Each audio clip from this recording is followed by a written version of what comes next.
لعلکم تتقون، روزہ اس لیے فرض کیا گیا کہ تمہیں تقوی نصیب ہو جائے، اتقاء کی دولت نصیب ہو۔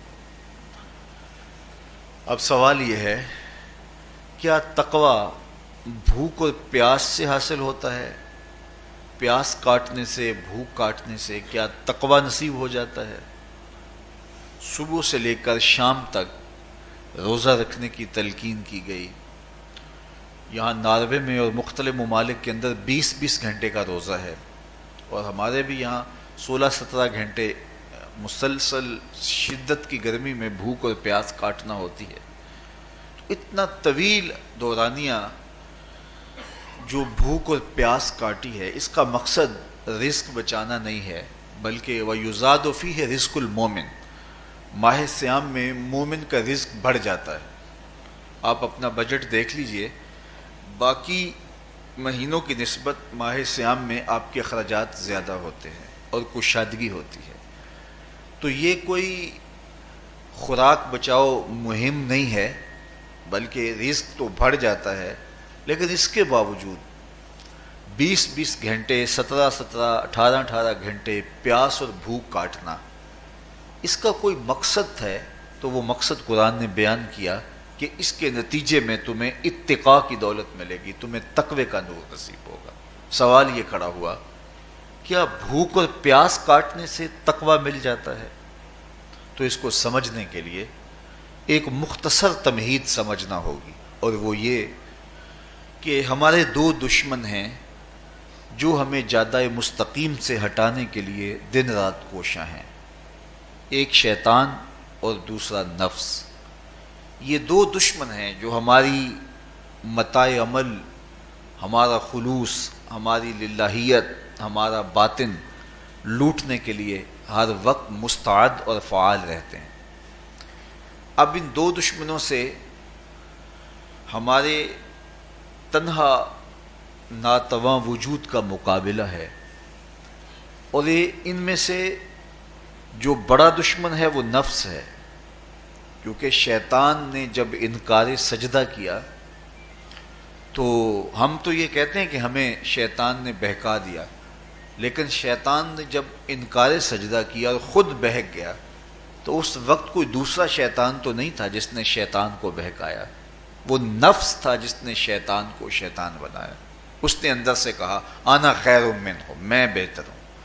تو یہ انانیت جو تھی، انا خیر منہ، اس نے اس کو بہکایا۔ تو شیطان کو شیطان بنانے والا نفس ہے، تو نفس شیطان سے بھی بڑا دشمن ہے۔ ایک بزرگ تھے، وہ ساری زندگی اپنی زبان پہ انا کا لفظ نہیں آنے دیتے تھے۔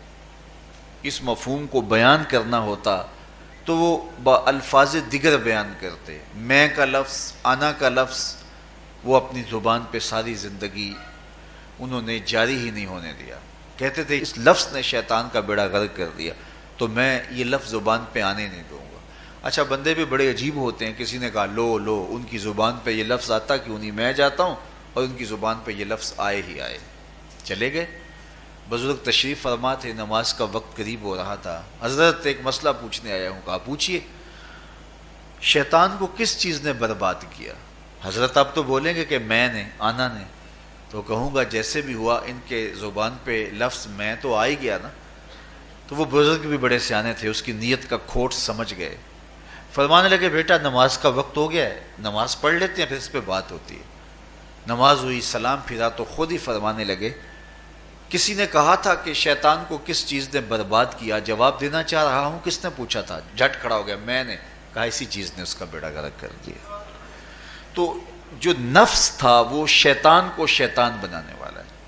تو ہمارے ساتھ نفس بھی لگا ہوا ہے، ہمارے پیچھے شیطان بھی لگا ہوا ہے۔ شیطان بھی بڑا مکار دشمن ہے، چھوٹا دشمن یہ بھی نہیں ہے۔ یہ ہماری متاع عزیز کو، متاع ایمان کو، متاع عمل کو، متاع خلوص کو لوٹنے کے لیے دن رات مستعد اور فعال رہتا ہے۔ اللہ کے محبوب نے فرمایا الشیطان جاسم علی قلب ابن آدم فاذا ذکر اللہ خانس واذا غفل وسوس۔ شیطان اولاد آدم کے دل پہ قبضہ جما کے بیٹھ جاتا ہے، جب یہ اللہ کا ذکر کرتا ہے تو بھاگ جاتا ہے، اور جب یہ اللہ کے ذکر سے غافل ہوتا ہے تو یہ وسوسہ اندازی کرتا ہے۔ تو شیطان اولاد آدم کے دل پہ قبضہ جماتا. اسے پتہ ہے کہ دل قابو میں آ گیا تو پورا بدن قابو میں آ گیا، چونکہ میرے اعضائے بدنیاں میرے دل کے تابع ہیں. موسم اچھا ہے، رت سہانی ہے، صحن چمن میں پھول کھلے ہیں، لیکن میرا دل نہیں چاہ رہا تو ٹانگیں جنبش ہی نہیں کریں گی. مرغن غذائیں سامنے پڑی ہیں اور آپ کا تقاضا ہے کہ جناب لے لیجئے، لیکن میرا جی نہیں چاہے گا تو ہاتھ جنبش نہیں کریں گے. آسمان ستاروں اور کہکشاؤں سے بھرا ہوا ہے، جی نہیں چاہے گا تو نظر نہیں اٹھے گی. آپ سماعتیں بچھائے بیٹھے تھے، جی نہیں چاہے گا زبان نہیں بولے گی. تو پورے آزاد دل کے تابع ہیں، اور اگر دل شیطان کے تابع ہو گیا، اس کے ہتھے چڑھ گیا، تو پھر اعضاء وہی کریں گے جو شیطان چاہے گا. اور اگر یہ دل مالک کی محبت سے سرشار ہوگا تو پھر دل جو چاہے گا وہی اعضاء کریں گے. تو دل اللہ کی نافرمانی کی چاہت ہی پیدا نہیں ہونے دے گا، تو اعضائے بدنیاں کا رخ بھی اللہ کی رضا کے حصول کے لیے ہوگا. تو شیطان بھی قبضہ دل پہ جماتا ہے اور دل کو قابو میں کر کے حضرت انسان کا بیڑا غرق کرتا ہے. اللہ تعالیٰ کا کرم یہ ہوا، اذا جاء رمضان سلسلۃ الشیاطین. اللہ کے محبوب علیہ السلام ارشاد فرماتے ہیں جب ماہ صیام آتا ہے تو شیاطین جکڑ دیے جاتے ہیں، جنت کے دروازے کھول دیے جاتے ہیں، جہنم کے دروازے بند کر دیے جاتے ہیں. اب ہمارے دو دشمن تھے، ایک نفس اور دوسرا شیطان. دونوں کے مقابلے میں ناتواں اور کمزور جان کو مقابلے میں آنا پڑتا تھا. لیکن جب ماہ صیام آیا، یہ ماہ انور آیا، تو ہمارے دو دشمنوں میں سے ایک دشمن باندھ دیا گیا. اب ہمارا مقابلہ صرف ایک دشمن سے رہ گیا. دیکھیے، ماہ رمضان آتا ہے تو مسجدوں کے در کشادہ ہو جاتے ہیں، لوگوں کا رجحان دین کی طرف ہوتا ہے.